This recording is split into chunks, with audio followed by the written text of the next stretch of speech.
Okay, hello. Welcome to another episode of Zero10 Podcast. And we have Andy here with me. We're together today, which is nice, Good morning. in the same place. And then we have a guest today, Tiffany Krumm, a childhood friend, a one-room schoolhouse classmate, and then, lots of time together as kids. But then we've reached around and came back together in the last 10 years of our lives. So It's true.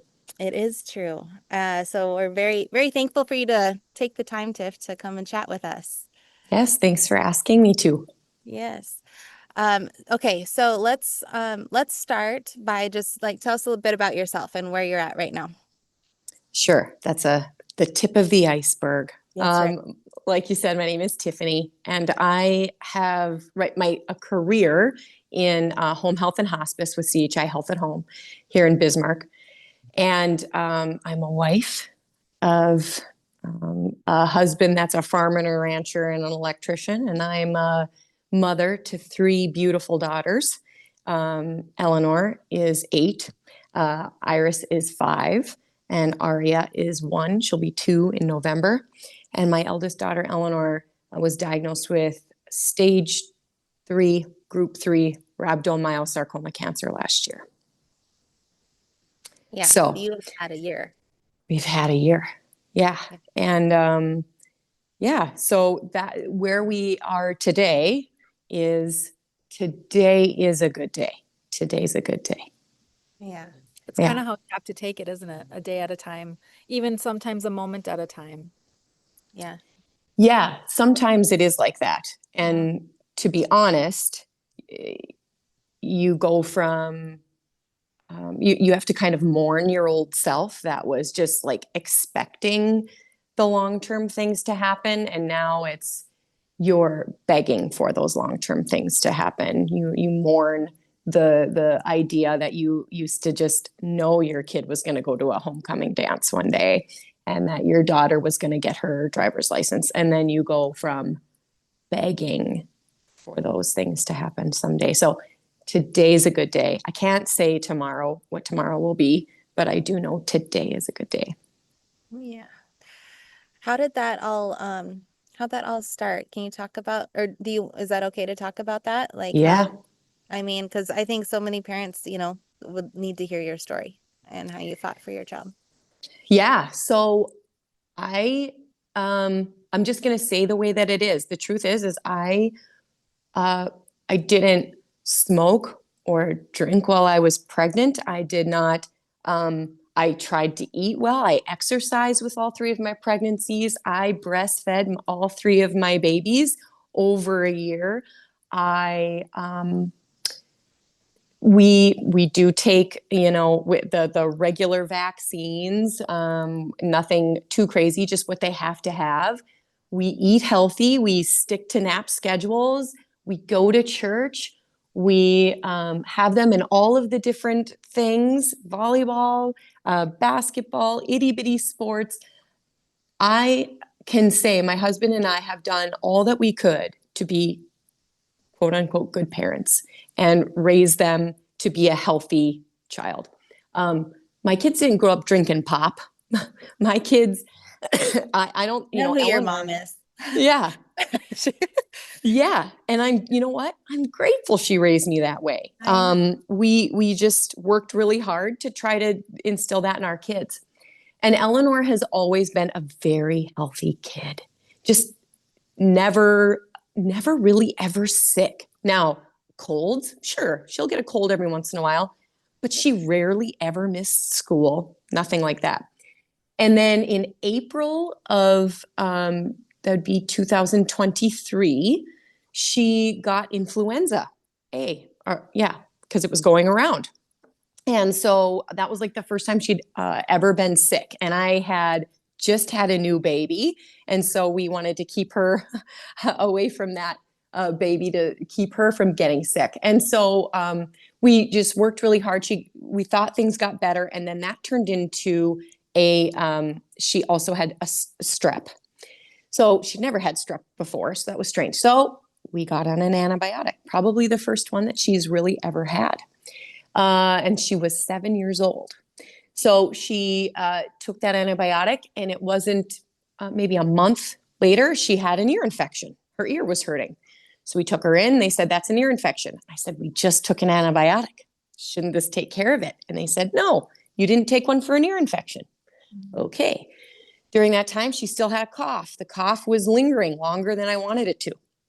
So a month later, I said, I want a chest x-ray. She's still coughing. Her ear is hurting again. I want blood work done. I'm not accepting another antibiotic. Well, that was difficult. They didn't want to do it. They did it, and everything came back normal. They thought maybe she had a little walking pneumonia at one point, but everything looked good on the x-ray. Blood work was perfect. So another antibiotic. Then it went away, and that's the thing, is it would go away a little bit, and then it would come back. Finally, another ear infection was happening again, and I just told Derek, I said, I won't accept this anymore. We've got to get into ENT. Well, in where we live, you don't get to see the same doctor every time. It's a different one every time, and every single one says antibiotic, antibiotic. So by the grace of God, we just happened to see our regular pediatrician. And I just told her, I said, I'm not leaving here with another antibiotic. You need to help us, get us into ENT. And she goes, well, I have a personal friend at ENT, so I'll call her. Got us in that day. And that person, we did a hearing test, and she was already starting to lose hearing in that ear. And they said, we need to get a tube in. So that was we thought, okay. And I said, wasn't it strange that this 7-year-old has an ear infection after never having them, and now she has them back to back? This doesn't seem right. They just said, yep, that sometimes happens. The doctor, the ENT, was some locum guy from Fargo or from Florida, so had no ties here, was coming and going, doing tubes and leaving. So nobody to truly ever follow up. And he came in and he was like, yep, we'll just do the tube. So when we get in there, I was like, well, her other ear is completely clean. Can you just only do a tube in one? And he said, yes. So went in, came out, and he said, I have good news and bad news. Good news is I only did one tube because the other one was perfect. I shaved her adenoids because they needed to be, and her ear is full of polyps. He said, that's okay.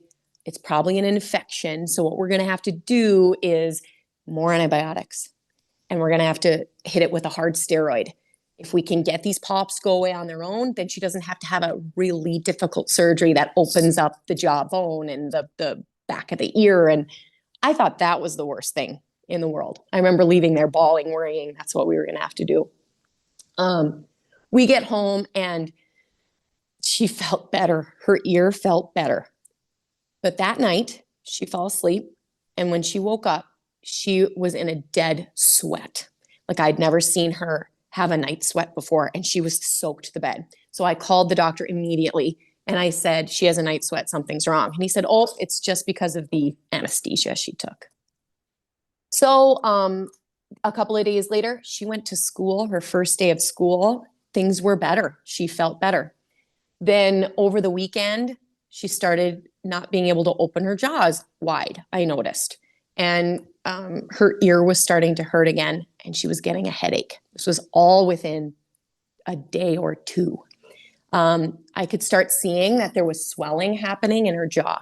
So I called in, and of course the ER doc said, unless she's bleeding from her ear, an ENT is not going to see her. So we called Fargo and asked if an ENT, we could see her quick, and they said no. So we just took her in. We took her into the ER, and they admitted her and wanted to put more antibiotics in. I said I wanted a CT scan. I wanted to see what was going on. A new ENT had come since the last one who did her tubes. This doctor saw the tumor, the circle on the CT scan, and told us that's infection. We're safe. That's infection. Derek was happy to hear that. I wasn't. I screamed, I bawled, I cried. I said, get us to Fargo. So the doctors came in, and they just were like, we're just, let's give this antibiotic time to work. And I could see it swelling before my eyes. And I said, no, I won't accept it. So they sent her scans off to Fargo Sanford and they said that their oncology took a look at it. So they put us in a little room, and it was crazy because our pastor was actually there speaking to Derek for a little bit. And we went right into this little room. He waited outside, and I knew because all of the doctors were crying. They were all crying. And they just said, Fargo looked at the scans and they believe it to be a malignant tumor. And exactly what you think you would feel is what you felt. I was terrified I was going to lose my kid. So we got into the ambulance, Eleanor and I, and we drove to Fargo. And from there, we met with oncology and we met with infectious disease, praying and hoping that that's what it was when I knew it wasn't. And the ENT did 2 core biopsies on her. And when he came out, he bawled and held us. And he said, I'm sorry, this was an infection and that she has cancer. So trying to keep that from her until we knew what it was really hard. And it was closing more and more to where she couldn't really talk very good. The pain was so bad that she couldn't sleep. I could see her fading before my eyes. So it was in the middle of harvest, and Josie knows that that's when farmers make their living. That's it. And I called my dad and I said, you got to turn off the combines and you got to come to Fargo because I don't know what's going to happen next. So my brother and his kids and my dad and my husband's family, who is also, in the field, turned off everything and went to Fargo. And the doctors just said, we don't know what this is. We know it's aggressive in nature and that it's already invaded her jawbone and that it's crawling down her face. One oncologist looked at me and said, take her home, get her comfortable, and wait for the everything to come back, pathology. And I looked at her and I said, I can't take this kid home. She's in so much pain. How can I take care for her? And I just looked at Derek and I said, get us out of here. I'm getting us out of here. So I called St. Jude. I called Mayo. I called MD Anderson. And I said, I want out. I want out of Fargo. And I want somewhere where whatever this is, they're going to be able to handle it. So we 5 very difficult days in Fargo waiting to find out what this was. And they came back, the initial reports said a spindle cell type tumor that they believed to be rhabdomyosarcoma. The oncologist came in and said, I'll start chemo right now. I'll start it right now, today. Let's start it today. And I said, okay, but we don't even know for sure that's what this is. That's just initial reports. And I was like, is this the best type? Do you know what type this is? Is it alveolar? Is it embryo? He said, we don't know. Let's just get started. So I just said, I want out. How do you get me to Mayo? And he said, well, the VAC protocol treatment has an 80% chance of your daughter becoming infertile. So we can do something called an oophorectomy. Well, they'll take one of her ovaries and cryogenically freeze it in case there's a chance that someday they can do something with IVF. Mind you, they just told me she has rhabdomyosarcoma, my 7-year-old. It's like you have to make impossible decisions in that second and you can't wait. So I said, where do we do the oophorectomy? They said they don't do it here. They only do it at Mayo. I said, all right, let's go. So that night we got in the car and we got to drive her in our own car all the way to Mayo, and we got admitted. And I had looked into a doctor. Her name was Dr. Wendy Allen Rhodes. She is one of the top leaders in the field of rhabdomyosarcoma in the Midwest, maybe even in America. And I stalked her and I was creepy and I looked her up and I found out we have Facebook friends the same. And I had a friend that I went to high school with that is a doctor there that helped me get a hold of her. And we made it happen. So we got there and we had to wait even longer for more pathology to come back because Sanford sent the wrong pathology to Mayo. So I had to watch my kid suffer more, lose more weight, not be able to sleep, not be able to eat. It was really hard. But that finally came in and they said, yes, it's rhabdo, it's embryonal, this is stage, this is what we believe. Let's start today. So we started chemotherapy there, and we were there for close to a year. We did proton beam radiation therapy straight to her middle ear and her jaw on her face.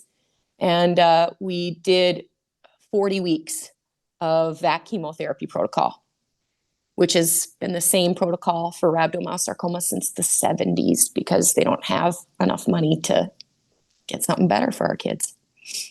Wow. So that was the beginning of the Yeah. end, really, you know. Yeah. Well, and she's home now. She's home right now. Yes. Yeah. Yes. We, it was difficult. I knew we needed to stay there because complications from VAC are serious, whether that's bladder failure to neutropenia that can cause liver damage and everything. So I wanted to be right where we needed to be, which was where the best of the best was. And there was a few times when we had to go into the ER when we had reactions. And yeah, at midnight, there was pediatric oncology, pediatric surgery, pediatric hematology, all in that room at 11:30 at night with all eyes on Eleanor. And if we would have came back to Bismarck, if we would have been in Fargo, it wouldn't have been like that. So we did what we had to do to get the best for her the first chance we could. I remember talking to you. Well, we Marcoed, right? So Yeah. Marco Polo is an app that saves a lot of time and missed calls. It does. It really Snapchat just, it goes away. And then when you too lose it fast. once, I need to see it again. Yeah. Yeah.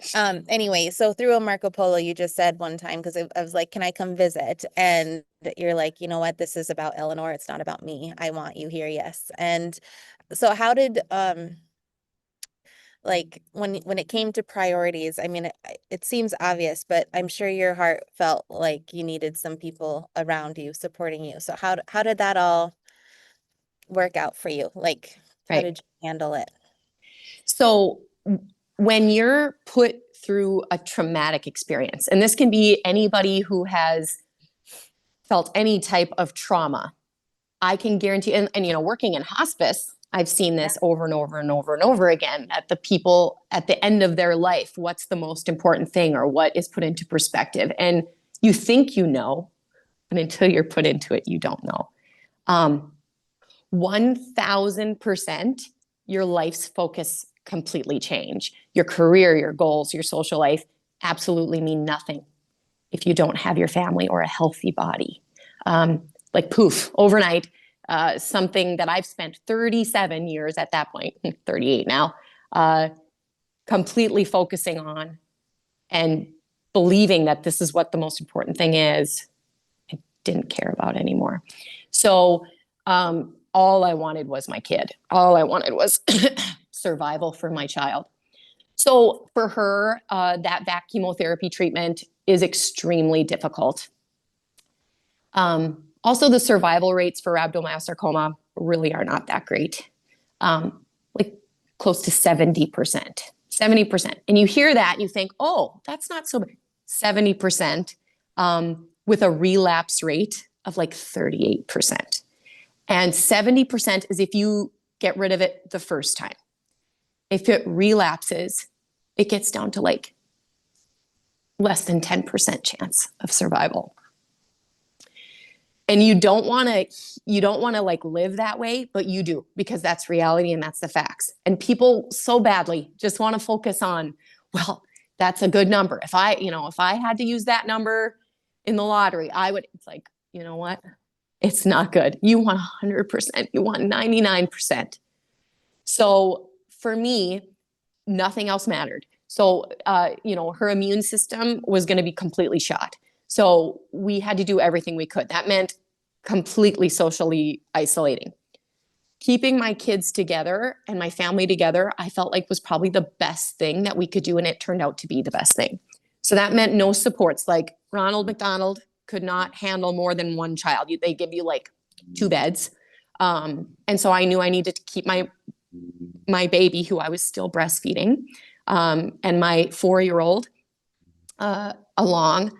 And so we rented a home, and by the grace of God, we found one in time they were willing to fully furnish for us. That came at a large cost. But at that time, you don't care. You're just going to do whatever it takes. Then my husband, who, was self-employed, had to make sure that he kept working, which meant that I was going to need help. And my mother stepped up and said, I'm willing to give a year of my life to be there for you. And then when my mom needed to leave, which she did sometimes, she left once a month, usually for about a week, sometimes 2, depending. My mother-in-law would come. And I loved living with my mother-in-law. I know you're maybe not supposed to say that, but I did. Sometimes better than I liked living with my husband. She helped more and did laundry and made good food. It was great. I do not overlook that at all. Getting to do that. I know I looked room after room, gantry after gantry of these families that didn't have a grandma be able to stay with them and didn't have a husband that could work. I carry our insurance. One of the first calls I made when I couldn't sleep at Fargo, when we found out that Eleanor's cancer was aggressive, but we didn't know what. I called the director here. Her name is Karina, and she helped me get this job. And I said, my kid has cancer. We don't know what. And I carry our insurance, and I'm so scared I'm going to lose everything. What do I do? And she said, don't you worry about a thing. I will make sure you are taken care of and that you have a job and that you have insurance. Get to Mayo. She said, get to Mayo and I'll take care of the rest. That is unbelievable. And she did that. God provided in so many ways. And one of those ways was through Karina Rawl. She not only did that and kept me on a list probably longer than she should have to get to stay on leave, but she also helped put on a benefit for Eleanor here in Bismarck, back in Bismarck at the Eagles. And she's going through a cancer diagnosis herself. And Wow. she provided for us. So yeah, forever It's grateful amazing, for that. the people that get laid in our lives and you don't know why they're there or whatever, but somehow it kind of wraps around and comes back. God provides. Yeah. And that's what one of my best friends said to me too. She was like, God is going to provide. I know you can't see it, but he's going to. And he did by the cancer not metastasizing. He did by her getting embryonal instead of alveolar rhabdo, which is scary to know there's even worse ones. He did by helping us find that home and having a husband that could work so we could afford that home there. He did by letting my mother and mother-in-law help us. He did. The amount of miracles that I have, I can't even fit on a page, but I'd love to. If anybody ever wants to talk about them, I'll tell you. Yeah. Tell you them I'll all. get my pen out. I'll write you a book, Tiff. Yeah. Oh, very cool.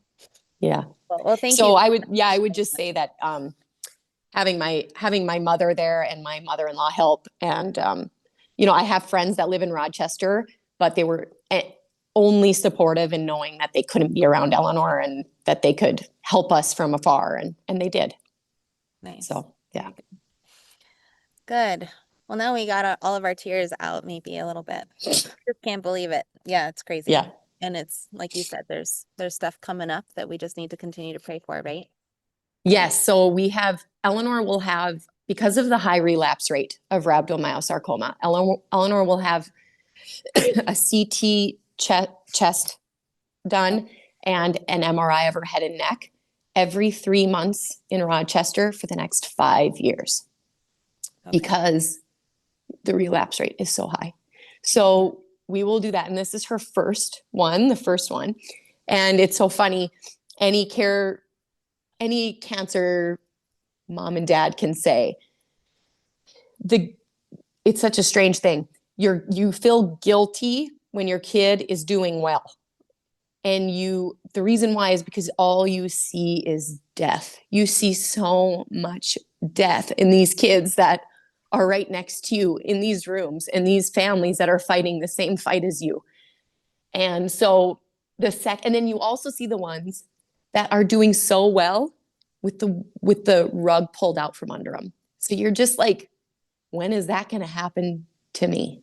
And so, yeah, it's hard. You want to focus on the good, and you want to be grateful for every day. But I am so freaking greedy, guys. I want more. I want it all. I don't just want 3 months. I want it all. So to say that I'm not scared would be a lie. I will be for the rest of my life, but I try. I'm a sinner. I'm such a sinner that I won't listen to God's word.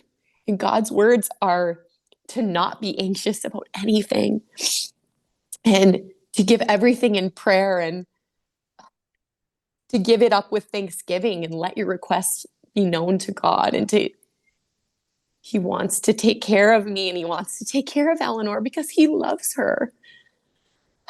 But I'm a sinner, so it's easy for me to just be afraid. Yeah.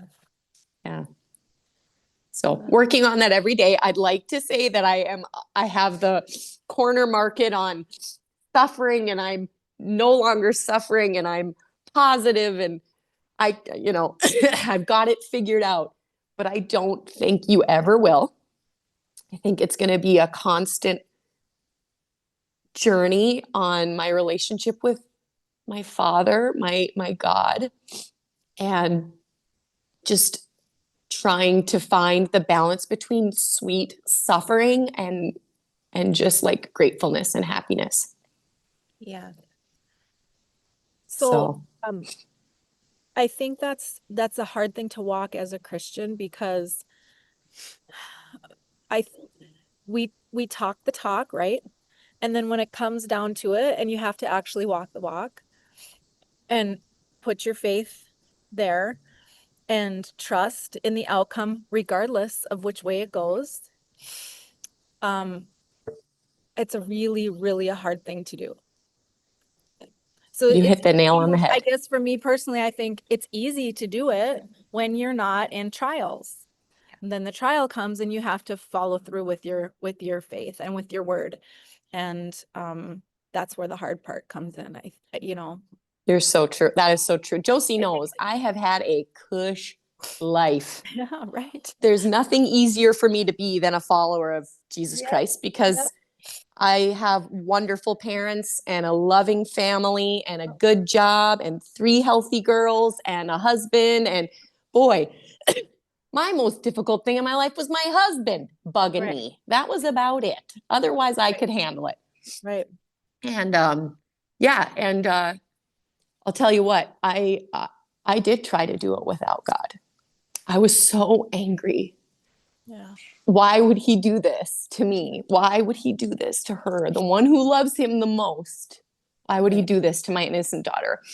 So yeah, I did. I chose to try to do it myself. Yeah. And then, and it was going okay to be angry. Boy, you feel pretty powerful when you're angry.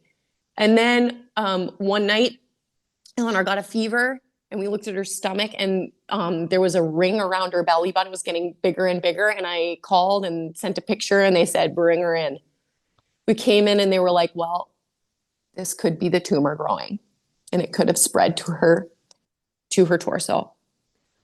And so we're going to do a scan quick. We're going to bring in surgery. This was 11:30 at night. And our fresh bald heads. And and I just was like, this is just beginning. And I thought I had a grasp on this. So in the ER at St. Mary's in Rochester, Minnesota, I went into the bathroom, and on my hands and knees, and my elbows to the floor and my cheek to the tile, bawled and begged God to help me. And I said, I can't do this alone. I thought I could, and I can't. You are the great physician. Please, God, don't let this spread. Please take care of her. And I will give it up. I will give up this fight. And I will know that it's all you, and that I will dedicate my life to serving you in the way that's best for you and the ones that you love, your people. So I walked out. The doctors came back and said, we got all the tests. It's just cellulitis. No big deal. I said, what? They said, yeah, what has she been up to the last few days? I said, oh, well, we went swimming. Oh, did you go in a hot tub? Yes. Don't do that. She had a stitch from her oophorectomy from a month before.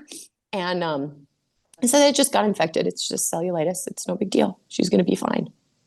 Ugh. Well, I still had a little bit of probably emergency room bathroom pee Yeah.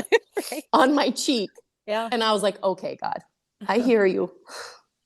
I hear you. Yeah. And I'm sorry. And he could take it. He took it. Yeah. And after that, it was just like, all right, I cannot do this alone. And I couldn't. Yeah. So, and I still can't. And he's here, even when I feel so scared, he's here. And he's loving on Eleanor, and Eleanor loves him. She has never waxed and waned. Only me, not her. Yeah. So, yeah, what you hit the nail on the head. It was the easiest thing for me to be a Christian. And can I tell you the hardest thing?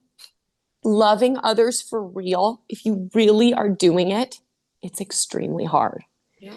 So if you're like, this is so easy. I love going help at the soup kitchen.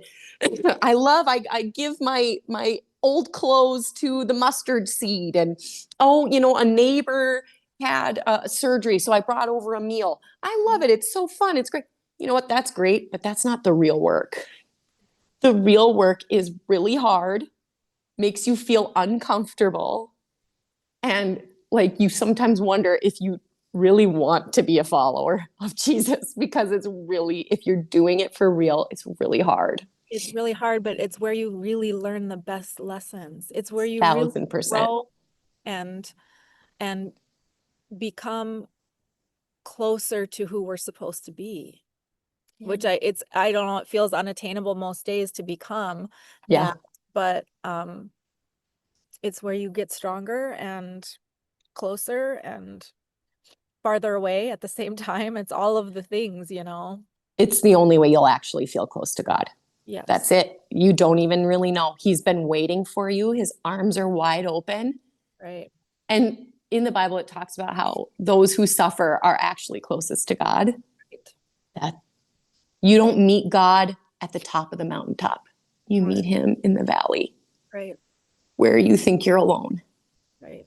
That's where you meet him. And he's been waiting for you your whole life. And now it's time to live. Now it's time to figure it out. Right. I still do a lot of bargaining, the bad, sinful stuff that you're not supposed to do. Like, God, just do this for me. And or don't do this to me, God, or I'll never, back and forth. And then I stop. And it's like, okay, all right, I hear you. I know you're here. And yeah, he's given me the best gift, which was that I got to drive home with all 3 girls in my car singing songs rather than 2, which for a while, that's what we thought we were going to have. And I get to lay out 3 pairs of pajamas at night, and I get to put 3 toothbrushes away in the morning instead of 2, because that's what could have happened. And so today's a good day. Today's a good day. Today's a good day. Yeah. Yeah. This was wonderful. I just appreciate it so much. You got on here. Are you speaking out, or like, I've seen you on a few different things. North Dakota Today. She's a singer, by the way, everybody. Wow. We haven't even got into the other stuff, but this message was so good. We'll hop on another call someday and talk about all the other things. But sounds good. Yeah. I know yeah. it's tough. It's hard to not just spew it out. But like there's so much that I've learned that I don't know what to do with all of it. I don't know what to do with it. What caregiver burnout and good health care providers versus bad, or, prayer and faith. And, oh my gosh, the list just goes on and on about what I've seen and what I've learned. And I want to share it. And I feel like I'll never stop learning it. It's just been cracked wide open now.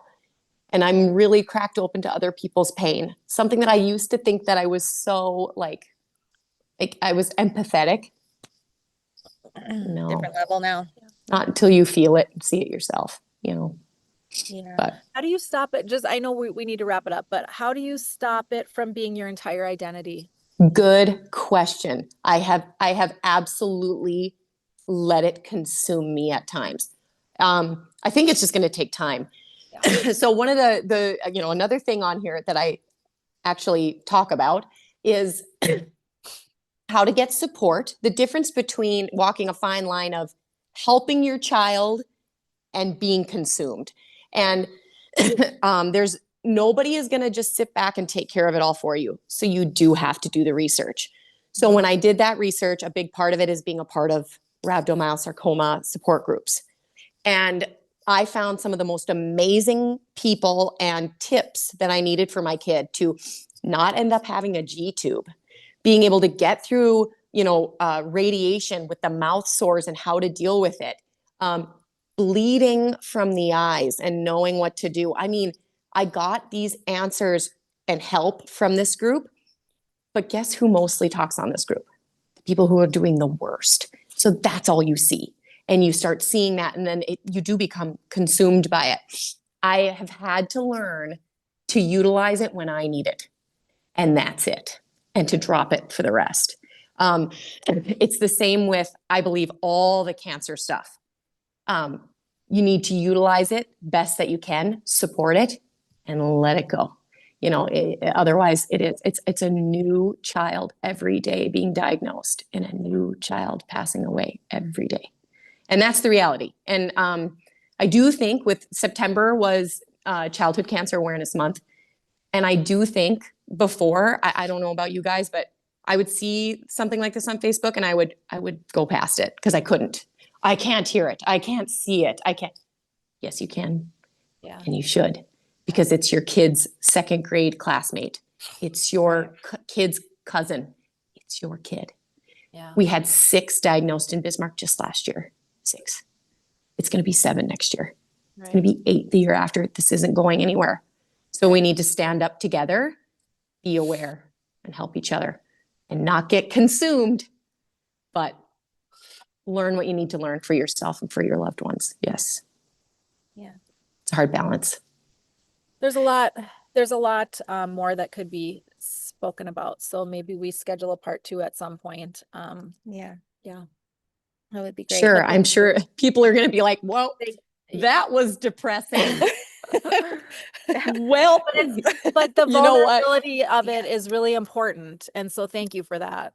Yeah, no, thank you for just wanting to shine a little light on it all. And honestly, today is a good day. I'm bawling about it, but today is a good day. My kid is at school. My 3rd grader who loves school is at school, and she's going to play volleyball this afternoon. That's all I dreamed about. All I dreamed about. Yeah. So, God is giving me a gift, and I know that, and I want to share that with everybody I can. So when you feel a little grumpy today about your kids, when you're filling up their lunch pail and you're exhausted and all you want to do is just skip the bedtime story, you think of me. You think of Tiffany, you think of Eleanor, and you be patient and you say your prayers and with your kids, and you love on them and you lay a little longer next to them at bed at night. That's what you do. Yeah. Mm-hmm. It's a great place to end. Yes. Thanks, Tiff. We love you so much. Thanks, guys. Love you, Jose. I miss you. Hopefully see you soon. We will see you. Okay. I will let you know when I'm in town. It will be soon. Okay. That sounds good. Okay. All right. Goodbye. Bye, guys. Bye.